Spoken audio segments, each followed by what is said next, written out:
संतोष देशमुखांच्या झालेल्या निर्घृण हत्येवर निषेध व्यक्त करताना मी मनापासून क्षमा मागते त्याच्या आईची, कारण ज्या मुलांनी ही निर्घृण हत्या केली आहे ते माझ्या पदरात असते, माझ्या पोटचे असते तरी मी हेच म्हणले असते की त्यांना कडक शासन करा.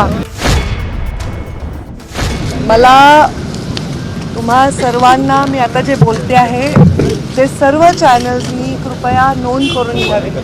गेले काही आठवडे झाले जेव्हापासून मी शपथ घेतली आहे या विषयावर मी वेळोवेळी व्यक्त झालेली आहे आणि आज मी सकाळी गव्हर्नर साहेबांबरोबर निघाले होते.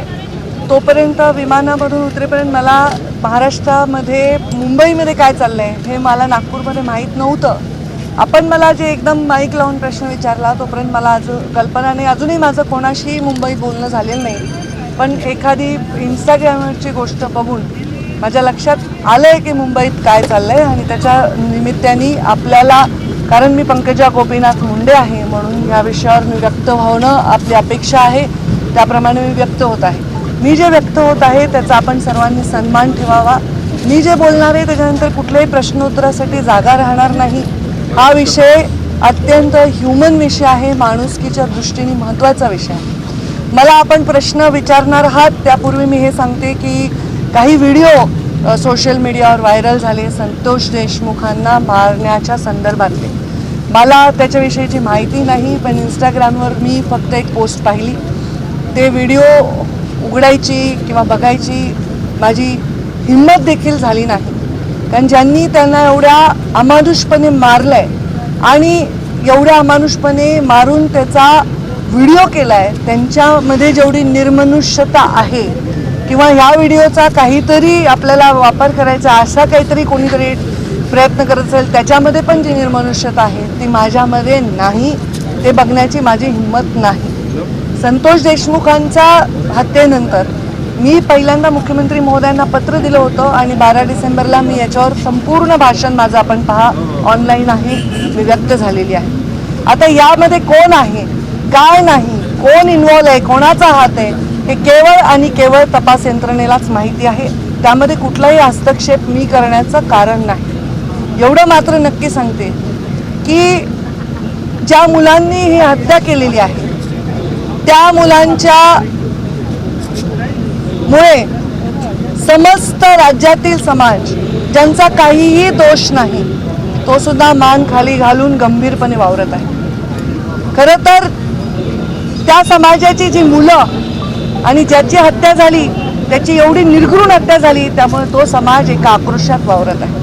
खरं तर समाज आणि जात याच्यावर बोलायची गरज नाही, पण आता परिस्थितीच अशी आहे प्रत्येक गोष्ट जातीवर जाते. गुन्हेगाराला कुठलीही जात नसते, अमानुषपणे कोणाला निर्दयीपणे संपवणाऱ्याला कुठलीही जात नसते आणि त्याच्यावर एक निर्णय घेणाऱ्या राज्यकर्त्याला सुद्धा जात नसली पाहिजे.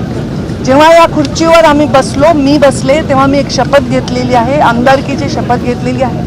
कुठलाही ममत्व भाव न बाळगता, कोणाविषयी कसलाही आकस किंवा द्वेष न बाळगता काम करायला पाहिजे यावर मी ठाम आहे. संतोष देशमुखांच्या झालेल्या निर्घृण हत्येवर निषेध व्यक्त करताना मी मनापासून क्षमा मागते त्याच्या आईची, कारण ज्या मुलांनी ही निर्घृण हत्या केली आहे ते माझ्या पदरात असते, माझ्या पोटचे असते तरी मी हेच म्हणले असते की त्यांना कडक शासन करा. याच्या पलीकडे कोणताही राजकीय नेता, एखादं व्यक्तिमत्व, कोणीही भाष्य आज अजून एक तुमचा एकदम उतावळेपणा येतोय की मी काय गंभीर बोलते याच्याकडे दुर्लक्ष करून. तर धनंजय मुंडेंचा राजीनामा झाला आहे, मी त्याचंही स्वागत करते. हा राजीनामा फार आधी व्हायला पाहिजे होता, हा राजीनामापेक्षा शपथच नाही व्हायला पाहिजे होती. तर या सगळ्या गोष्टींना पुढच्या भोगांना कदाचित सामोरं जावं लागलं नसतं. घेणाऱ्यांनी सुद्धा आधी घ्यायला पाहिजे होता, धनंजयनी सुद्धा आधी राहायला पाहिजे होता.